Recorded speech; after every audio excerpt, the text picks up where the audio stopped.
আসসালামু আলাইকুম প্রিয় শিক্ষার্থী বন্ধুরা, আশা করি সবাই ভালো আছো। খুব চমৎকার একটা ক্লাস নিয়ে তোমাদের সামনে হাজির হয়েছি। আমি আছি বাজার মডেলে, আর তোমাদের আজকে যে অঙ্কটা করাবো সেটা হচ্ছে 2 বাজার বিশিষ্ট একটি অঙ্ক। অঙ্কটি জাতীয় বিশ্ববিদ্যালয় 1999 সালে, 2011 এবং 2016 সালে আসছে। ভেরি ভেরি ইম্পর্টেন্ট অঙ্কটি আমরা মনোযোগ সহকারে প্রথম থেকে শেষ পর্যন্ত দেখবো ইনশাল্লাহ।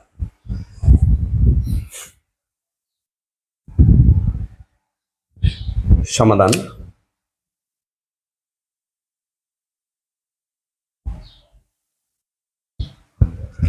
শুরুতে আমরা লিখে নিব যে দেওয়া আছে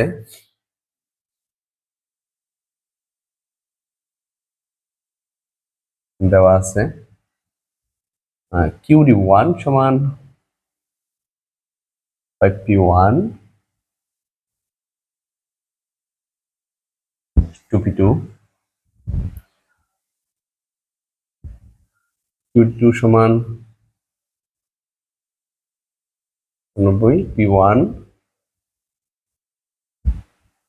3P2, QS1 সমান -60 প্লাস 3P1,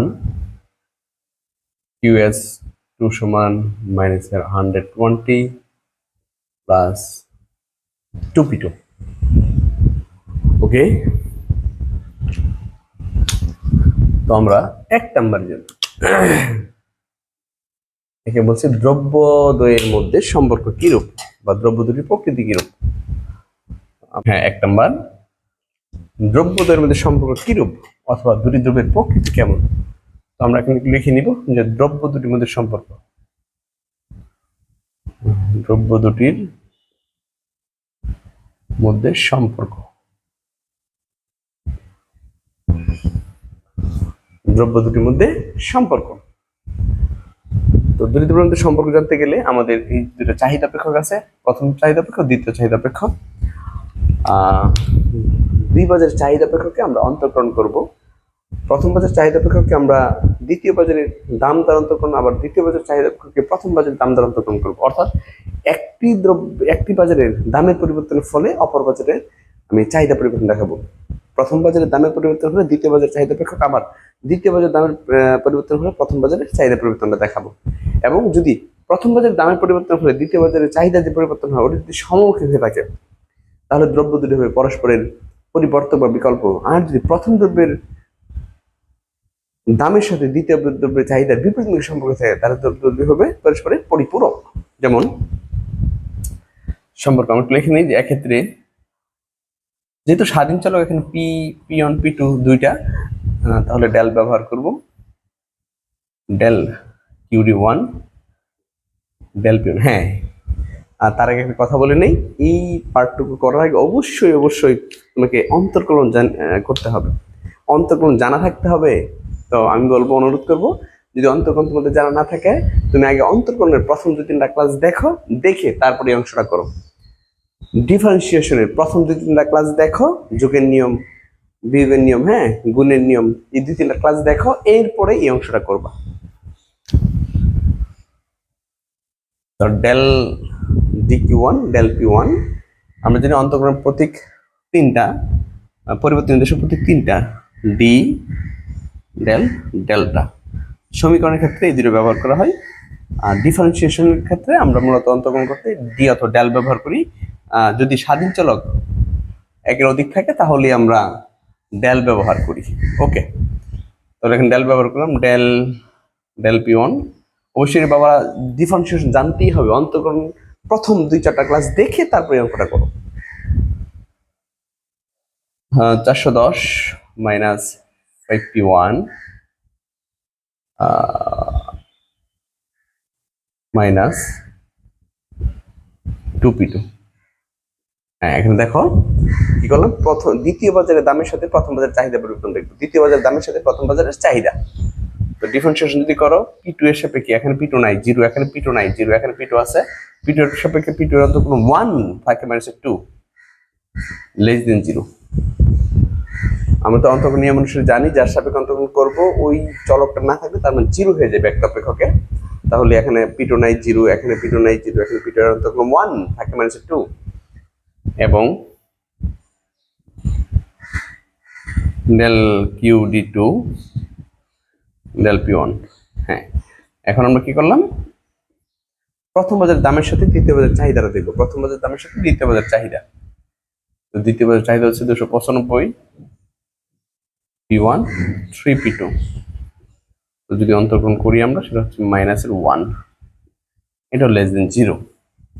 তো আমরা কি পাইলাম, প্রথম বাজারের দামের সাথে দ্বিতীয় বাজারের চাহিদার, প্রথম বাজারের দামের সাথে দ্বিতীয় বাজারের চাহিদার, অর্থাৎ দুইটা দ্রব্য পরস্পরের, প্রথম দ্রব্যের সাথে দ্বিতীয় দ্রব্যের চাহিদা, প্রথম দ্রব্যের দামের পরিবর্তনের ফলে দ্বিতীয় দ্রব্যের চাহিদার পরিবর্তন যেটা হয় সেটা বিপরীতমুখী হয়। আবার এখানে দ্বিতীয় দ্রব্যের দামের পরিবর্তনের সাথে প্রথম দ্রব্যের চাহিদা যেটা হয় সেটা বিপরীত সম্পর্ক হয়। যদি এরকম বিপরীত সম্পর্ক হয়, একটা দ্রব্যের দামের সাথে আরেকটা দ্রব্যের চাহিদার বিপরীত সম্পর্ক হয়, তাহলে দ্রব্য দুটি হয় পরস্পরের পরিপূরক। বিপরীত সম্পর্ক হলে দ্রব্য দুটি হয় পরস্পর পরিপূরক। যেমন আমি যদি একটা উদাহরণ দিই বিপরীত সম্পর্কের বিষয়টা, যেমন ধরো চিনি গুড়,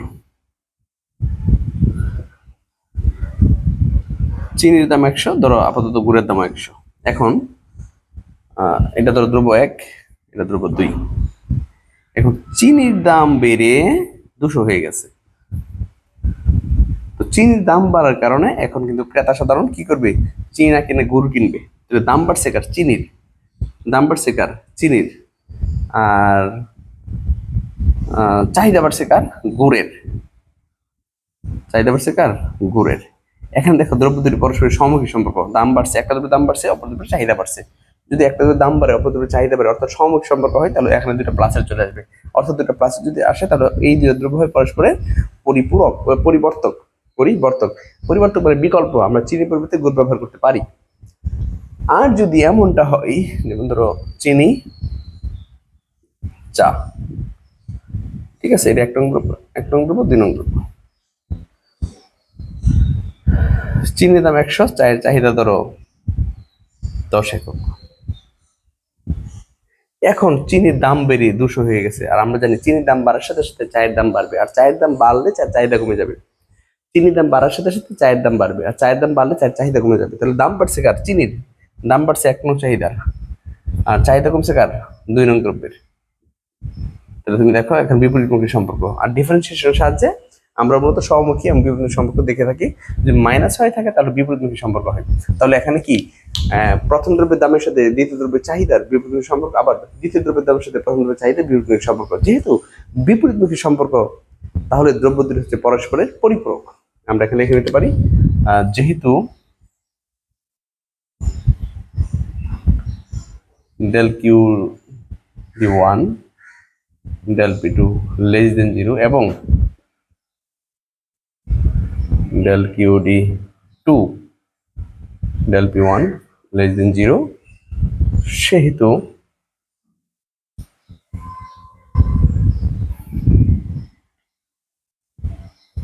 দ্রব্য দুটির পরস্পরের পরিপূরক। যদি বিপরীতমুখী হয় তাহলে হয় পরিপূরক, আর যদি দুইটা গ্যাটার দিন আসতো তাহলে দিতাম পরিবর্তক। আশা করি সবাই বুঝতে পেরেছে। 1 গেল। 2, হ্যাঁ 2 নাম্বার অলরেডি তোমাদের এই জাতীয় অঙ্ক করানো হয়েছে। তো 2 নাম্বার অঙ্কটা তোমাদের হোমওয়ার্ক রাখলাম। এখানে দুইটা বাজার থাকার কারণে তুমি লিখবা, প্রথম বাজারে ভারসাম্য শর্ত অনুসারে QD1, প্রথম বাজারের ভারসাম্য শর্ত অনুসারে QD1 সমান QS1। এটা থেকে একটা সমীকরণ পেয়ে সরাসরি মান পাবা, অথবা একটা সমীকরণ পেয়ে যাবে। এই অঙ্কে একটা সমীকরণ পাবা, এরপর লিখবো দ্বিতীয় বাজারের ভারসাম্য শর্ত অনুসারে QD2 সমান QS2। এখানে কি আর একটা সমীকরণ পেয়ে যাবা, 1 নং আর 2 নং দিবা, এই 2 নংকে পুরো অপূরণ পদ্ধতিতে সমাধান করে নিবা। আমি অ্যান্সার গুলো দিয়ে দিলাম। P1 সমান হচ্ছে 40, P2 সমান হচ্ছে 75, হ্যাঁ, Q1 সমান 60, Q2 সমান 30। ব্যাস, ওকে, এটা গেল 2। 2 এর পরে 3, যেটা 3টা তোমাদের হোমওয়ার্ক রাখতেছি। এই ধরনের অঙ্ক অলরেডি তোমাদের করানো হয়ে গেছে। যে যদি প্রথম বাজারে প্রতি এককে 5 টাকা বিক্রয় কর ধার্য করা হয়, কোন কর, বিক্রয় কর ধার্য করা হয়। আমরা জানি বিক্রয় কর ধার্য করলে যুগানুপেক্ষক পরিবর্তন হয়, বিক্রয় কর ধার্য করলে যুগানুপেক্ষক পরিবর্তন হয়। তাহলে লিখবা প্রথম বাজার প্রতি এককে প্রথম বাজার বিক্রয় কর ধার্য করছে, কিন্তু আমরা দেখে নিব যে পি প্রথম বাজার ধার্য করার কারণে শুধু পিয়নটা পরিবর্তন হবে, হ্যাঁ এটা পরিবর্তন হবে, ঠিক আছে। শুধু লিখবো যে প্রথম বাজারে একক প্রতি 5 টাকা বিক্রি করে ধার্য করা হলে নতুন যুগান অপেক্ষক হবে। তো 3 নম্বর যখন করবো নতুন যুগান অপেক্ষকটা পরিবর্তন হয়ে যাবে, নতুন যুগান অপেক্ষক হবে QS1, এখানে টি দিতে পারো, এই হচ্ছে নতুন যুগান অপেক্ষক পেয়ে যাবা। এরপর একটু লিখে নিবা যে কর পরবর্তী প্রথম বাজারের ভারসাম্য শর্ত অনুসারে, কর পরবর্তী দ্বিতীয় বাজারের ভারসাম্য শর্ত অনুসারে, এইভাবে দুইটা সমীকরণ পেয়ে যাবা এবং এই দুই সমীকরণ সমাধান করে নিবা। ওকে, 3 গেল, এরপরে 4, হ্যাঁ 4টা আমি করে দিচ্ছি, 4টা করে। 3 নম্বরটা যদি আমি আবার বলি, লিখবে যে প্রথম বাজারে 5 টাকা কর ধার্য করা হলে নতুন যুগান অপেক্ষক হবে। তো আমরা তো জানি নতুন যুগান অপেক্ষক কি হবে, নতুন যুগান অপেক্ষক হবে ওই যে -60 + 3 P1 যেহেতু বিক্রয় কর ধার্য করছে, আমরা বাদ দিব 5 টাকা। এটা থেকে একটা সমীকরণ পেয়ে যাবা। এরপর লিখবা কর পরবর্তী প্রথম বাজারের ভারসাম্য শর্ত অনুসারে QD1 সমান QS1 টি দিবা অবশ্যই, আর দ্বিতীয় বাজারের ভারসাম্য শর্ত তো আগেরটাই থাকবে, QD1 QS1। এইভাবে এটা থেকে একটা সমীকরণ পাবা, এটা থেকে একটা সমীকরণ পাবা, এরপর অপূর্ণ পদ্ধতিতে সমাধান করে নিবা। আমি 3 নং প্রশ্নের উত্তরগুলো রেখে দিলাম। 3 নং প্রশ্নের অ্যান্সারগুলো দেখো। P1 বার T 41.95, P1 বার T করে পরে ভারসাম্য দাম পরিমাণ দিয়ে দিচ্ছি। এখানে যেহেতু দশমিকের আছে, একটু এফের হতে পারে, দশমিকের যেহেতু আছে কোন উত্তরের সাথে সামান্য এফের হতে পারে, এতে কোনো প্রবলেম নাই। ওকে, এরপরে যাবো আমরা 4 নাম্বারে।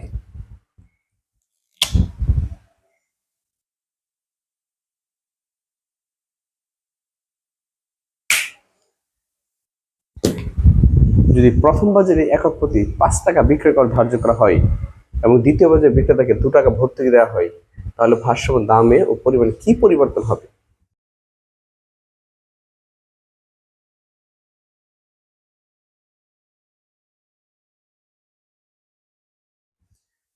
হ্যাঁ, খুবই ঝামেলার একটা অঙ্ক, আমরা মনোযোগ সহকারে দেখতে হবে, কিন্তু অবশ্যই মনোযোগ সহকারে সবাই দেখবো।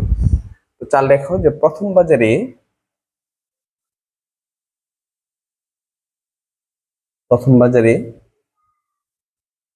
একক প্রতি 5 টাকা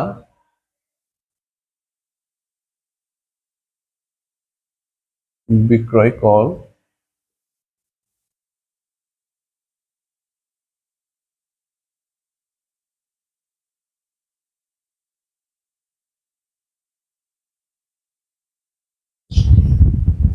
প্রথম বাজারে একক প্রতি 5 টাকা বিক্রয় কর ধার্য করা হলে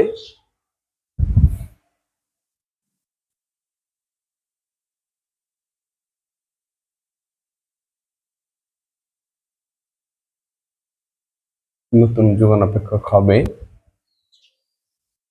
প্রথম বাজারে একক প্রতি 5 টাকা বিক্রয় কর ধার্য করা হলে নতুন যোগান অপেক্ষক হবে। তাহলে প্রথম বাজার বলতে আমরা পিয়ন খুঁজবো, কোনটার মধ্যে আছে QS1 QS2, এই দুইটার যেটা আছে ওইটি আমরা নিব। যদি QS1 এ থাকে তাহলে QS1 এর যে সমীকরণটা আছে ওই সমীকরণে পিয়ন থেকে বাদ দিব, আর যদি QS2 তে থাকে তাহলে QS2 এর মধ্যে যদি পিয়ন থাকে তাহলে ওই পিয়ন থেকে বাদ দিব। আমরা একটু দেখি ভালো করে। প্রথম বাজার বললে আমরা কিন্তু QS1 QS2 এটাই বুঝবো না, আমরা জাস্ট পিয়নটাকে বুঝবো ভালো করে, যে পিয়নটা কি এখানে আছে কি নাই।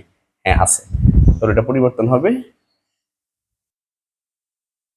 QS1 কর যেহেতু টি দিয়ে দিলাম -60 + 3, আর কর হলে বিক্রেতার কাছ থেকে টাকাটা চলে যাবে সরকারের কাছে, তার বিয়োগ হবে কত টাকা? 5 টাকা। তাহলে -60 + 3p -15, -75 + 3p1, ব্যাস।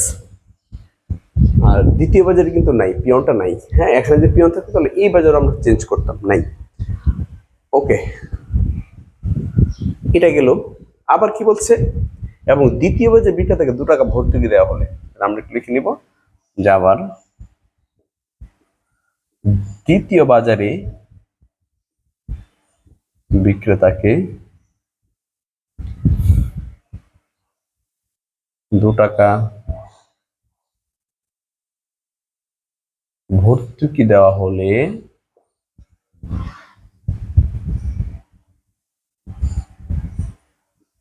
নতুন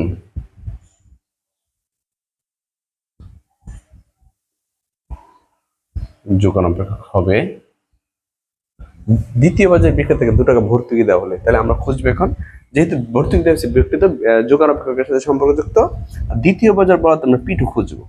যে যোগান অপেক্ষক দুইটা আছে, এই দুইটা অপেক্ষকের মধ্যে P2 কোন জায়গায় আছে।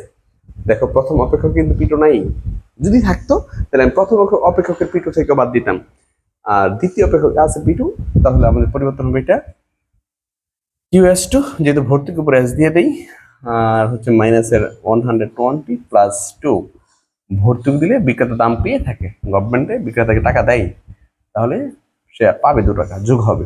কর দিলে চলে যায়, বিয়োগ হবে, ভর্তুকি দিলে পাবে, যোগ হবে। 2P2 plus 4 minus 116 plus 2P2, ব্যাস আমরা দুটো অপেক্ষক পেয়ে গেছি। ঠিক আছে, এখন যে কাজটা করবা সেটা হচ্ছে আমরা লিখে নিব যে প্রথম বাজারের কর পরবর্তী প্রথম বাজারের ভারসাম্য শর্ত অনুসারে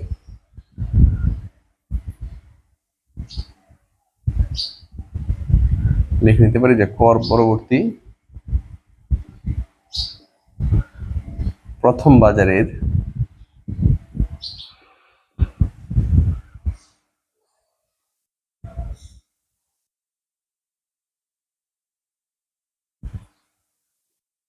কর পরবর্তী প্রথম বাজারের ভারসাম্য শর্ত অনুসারে।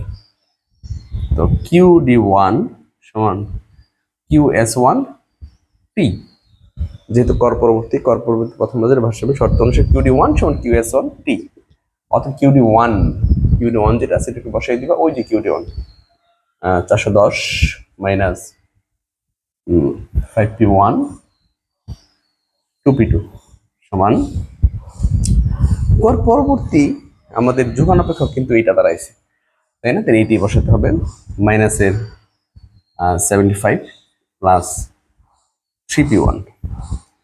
এখন যে কাজগুলো করবো, আমরা চলকগুলোকে বাম পাশে নিয়ে আসবো। তো চলক যদি বাম পাশে নিয়ে আসি, মাইনাসের 5P1 মাইনাসের 2P2 মাইনাসের 3P1 মাইনাসের 75 মাইনাসের 410, বা এখন 5টা পিয়ন 3টা পিয়ন, টোটাল 8টা পিয়ন 2P2 মাইনাসের 485।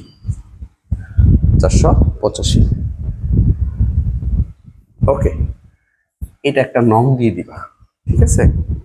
এটা একটা নং দিয়ে দিলাম, এটা হলো কর পরবর্তী। তাহলে এবার লেখো যে ভর্তুকি পরবর্তী দ্বিতীয় বাজারের ভারসাম্য শর্ত অনুসারে, ভর্তুকি পরবর্তী দ্বিতীয় বাজারের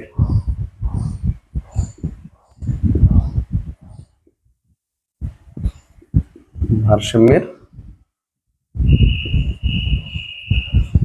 শর্ত অনুসারে, বাজারের ভারসাম্য শর্ত অনুসারে QD2 সমান QS2S, যেহেতু ভর্তুকি সাবসিডারি ভর্তুকি, QD2 295 মাইনাস P1 3P2, আর QS2S আমাদের এই নতুন যোগান অপেক্ষকটা যাবে মাইনাসের 16 2P2, বা মাইনাসের P1 3P2 মাইনাসের 2P2 16 295। তাহলে পিয়ন একটা, P2 হচ্ছে 5টা, তাহলে এখানে কত দাঁড়ায়? 116 আর 295, 116 আর হচ্ছে 295, 411 মাইনাস 411। এটা একটা নং দিয়ে দাও, 2 নং। ঠিক আছে, এখন এই দুইটা সমীকরণ তুমি অপনের মাধ্যমে সমাধান করে নিবা। কিভাবে করব তুমি দেখো, 2 নং সমীকরণের সহগ আছে কিন্তু নাই, 1 নং সমীকরণের পিয়নের সহগ হচ্ছে 8, তো এর দ্বারা যদি আমি 2 নংকে গুণ করে দিই তাহলে 8 পেয়ে যাব। আর চিহ্ন যদি একরকম, এই যে এখানে মাইনাস এখানে মাইনাস, চিহ্ন একরকম থাকলে আমরা বিয়োগ করে থাকি, আর চিহ্ন ভিন্ন রকম থাকলে যোগ করে থাকি। তাহলে আমরা লিখব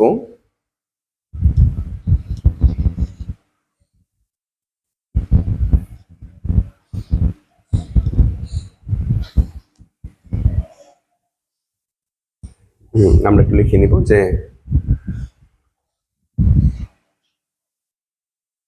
এক নং সমীকরণকে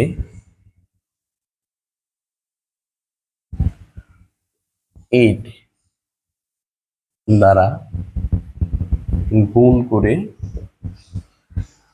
গুণফল হতে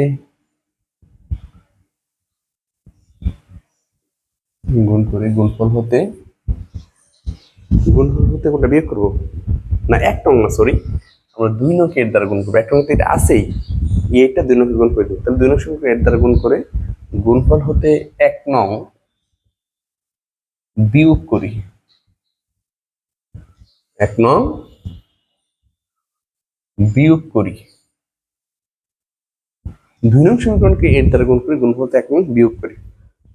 তো এই যে 2 নং, তাকে আমি 8 দ্বারা গুণ করে দিব। তো 8 দ্বারা গুণ করলে মাইনাসের 8p1 মাইনাসের 540 p2 মাইনাস 8 দ্বারা যদি গুণ করো 411কে 8 দ্বারা গুণ করলে হয় 3288 মাইনাসের, আর এটা বিয়োগ করবা, মাইনাসের 8p1 মাইনাসের 2p2 485 কি করে বিয়োগ করে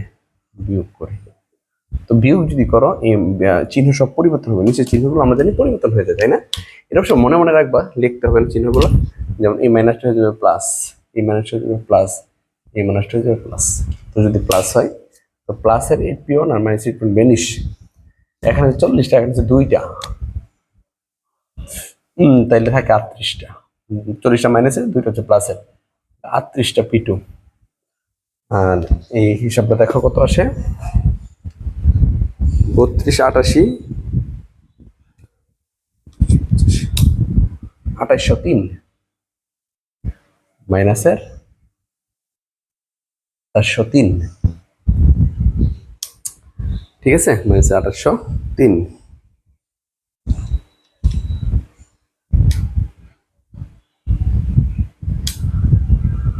বা আমরা এখানে p2 এর মানটা বের করবো, মাইনাসের 2803 ভাগ করবো 38 দিয়ে, অতএব p2 সমান 2803কে যদি আমরা 38 দিয়ে ভাগ করি তাহলে 73.76 এ হচ্ছে p2 এর মান, এখন এই p2 এর মান তুমি যে কোনো একটা সমীকরণে বসিয়ে দিবা, p2 এর মান যে কোনো একটা সমীকরণে বসিয়ে দিবা, তাহলে p1 এর মান পেয়ে যাবে। 1 নঙ্গে বসাতে পারো অথবা 2 নঙ্গে বসাতে পারো। তো আমরা লিখি যে এখন p2 এর মান 2 নং এ বসিয়ে পাই, p2 এর মান 2 নং এ বসিয়ে পাই। তো 2 নং এ যদি বসাও মাইনাসের p1 5, p2 কত পাইছি আমরা 73 মাইনাস 411, বা মাইনাসের p1 যদি এটা গুণ করো কত আসে 5 ইন্টু 73 368.8 368.8 411 মাইনাসের p1 মাইনাসের 411 প্লাস 368.8,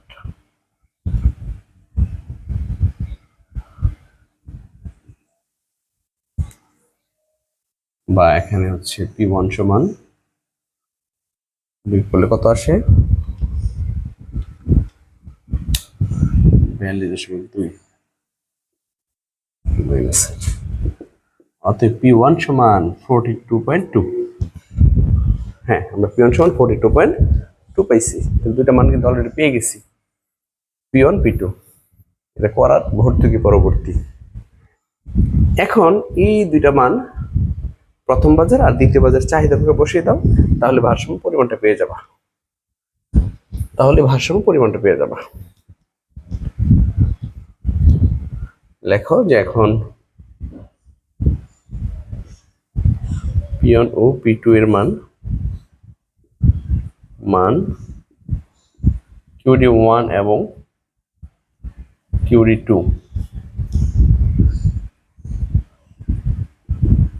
সমীকরণে বসিয়ে পাই। P1 এবং P2 QD1 QD2 সমীকরণে বসিয়ে পাই।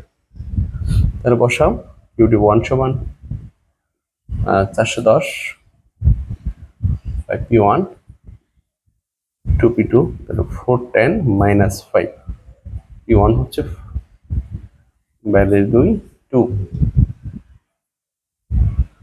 P2 হচ্ছে 73 76। একবার হিসাব করে নাও, 410 বিয়োগ 5 ভ্যালু 2 মাইনাস 2 ইন্টু 73 276 51 48 এটা হচ্ছে QD1 এবং QD2 তে বসাও 295 P1 3P2, তাহলে 295 মাইনাস P1 হচ্ছে 42.2 3, P2 হচ্ছে 73 76। তো একবার হিসাব করো, 295 বিয়োগ 42.2 বিয়োগ 3 ইন্টু 73.66 31.52, ব্যাস 31.52। হ্যাঁ, তাহলে দেখো আমরা ভারসাম্য দাম পরিমাণ সব পেয়ে গেছি। এখন আমরা অ্যান্সার লিখতে পারবো।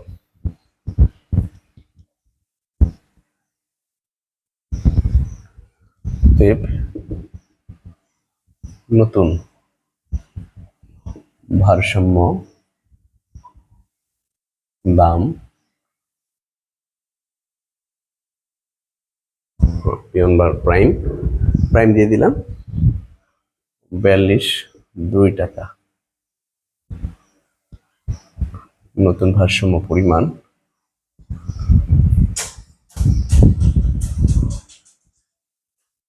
প্রথম বাজারে কথাটা লিখে নিই, প্রথম বাজারে নতুন ভারসাম্য দাম, নতুন ভারসাম্য পরিমাণ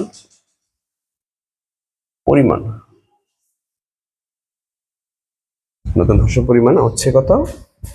51.48 একক। ব্যাস, এবার দ্বিতীয় বাজারে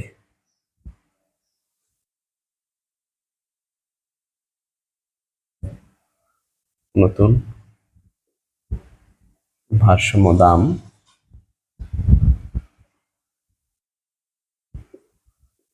P2 প্রাইম বার 73.76 টাকা। নতুন ভারসাম্য পরিমাণ Q2 বার প্রাইম 31.52 একক। 52 একক, ব্যাস এই হচ্ছে অ্যান্সার। নতুন ভারসাম্য দাম পরিমাণ, তোমাকে যদি 4 নাম্বার বলে নতুন ভারসাম্য দাম পরিমাণ বের করো, তাহলে আমরা এই পর্যন্ত করব। এরপরে যদি কখনো বলে দাম পরিমাণে কি পরিবর্তন হবে, দেখো দামীয় পরিমাণে কি পরিবর্তন হবে, প্রশ্নটা আমাদের এমন করছে, তাহলে আমরা লিখে নিব এখানে যে ভারসাম্যের পরিবর্তন লিখে কলম দিয়ে নিব। লিখবো ডেল্টা পিওন বার সমান, আমরা প্রথম বাজার দামের পরিবর্তনে যাচ্ছি, তাহলে পিওন বার প্রাইম মাইনাস পিওন বার তোমরা কিন্তু এটা করতে গেলে 2 নম্বর সাহায্য নিতে হবে। পূর্বের দাম কর এবং ভর্তুকি পূর্বে আরোপের পূর্বের দামটা লাগবে এবং কর আর ভর্তুকি আরোপের পরের যে দামটা ওটা লাগবে। তার আমরা পরিবর্তিত দামটা সবসময় আগে দিই, পরিবর্তিত মানটা সবসময় আগে দিয়ে থাকে। তাহলে দামের প্রথম বছরের দামের পরিবর্তন বের করতে গেলে প্রথম বছরের পরিবর্তিত যে দামটা পাইছি, এখন এইমাত্র পাইছি আমরা 42.2, আর প্রথম বাজারের একদম প্রাথমিক মান 40, 2.2। ডেল্টা Q1 বার Q1 বার প্রাইম মাইনাস Q1 বার প্রাইম 51.48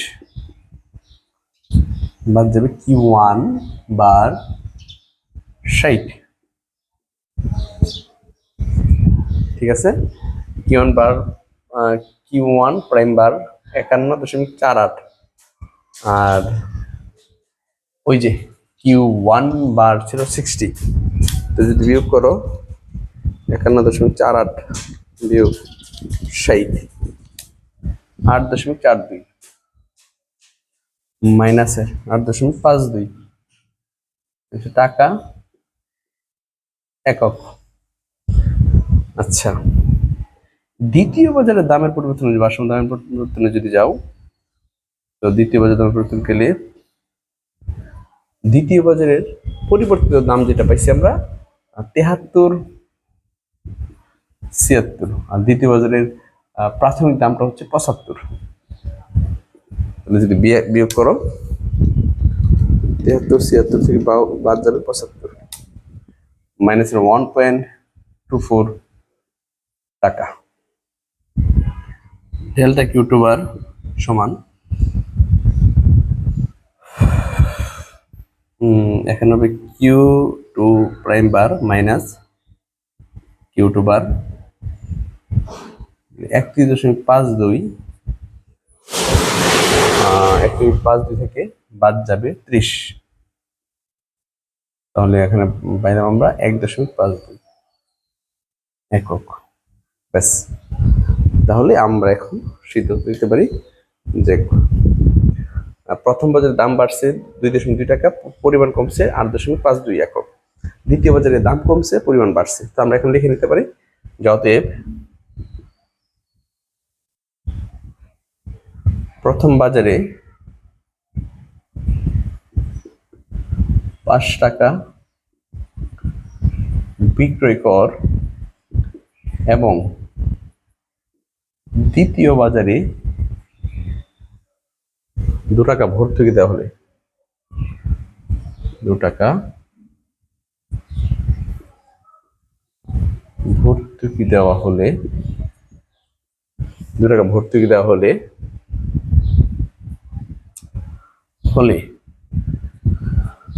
প্রথম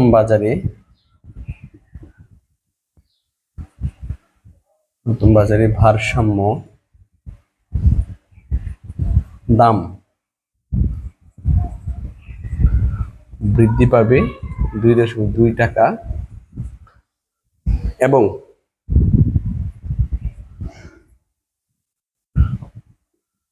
ভারসাম্য পরিমাণ হ্রাস পাবে 8.52 একক। জি, আবার দ্বিতীয় বাজারে ভারসাম্য দাম, দ্বিতীয় বাজারের ভারসাম্য দাম কিন্তু হ্রাস পাচ্ছে, তাই না? দ্বিতীয় বাজারের ভারসাম্য দাম হ্রাস পাবে 1.24 টাকা এবং ভারসাম্য পরিমাণ কিন্তু এখন বৃদ্ধি পাইছে এবং ভারসাম্য পরিমাণ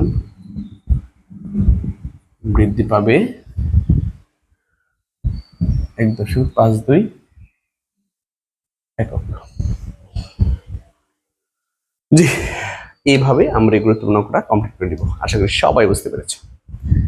আমার ক্লাস যদি ভালো লাগে তুমি তোর বন্ধু বান্ধব সবাইকে আমার অনলাইন ক্লাসের বিষয়ে শেয়ার করো। ভালো থেকো, সুস্থ থেকো। আসসালামু আলাইকুম।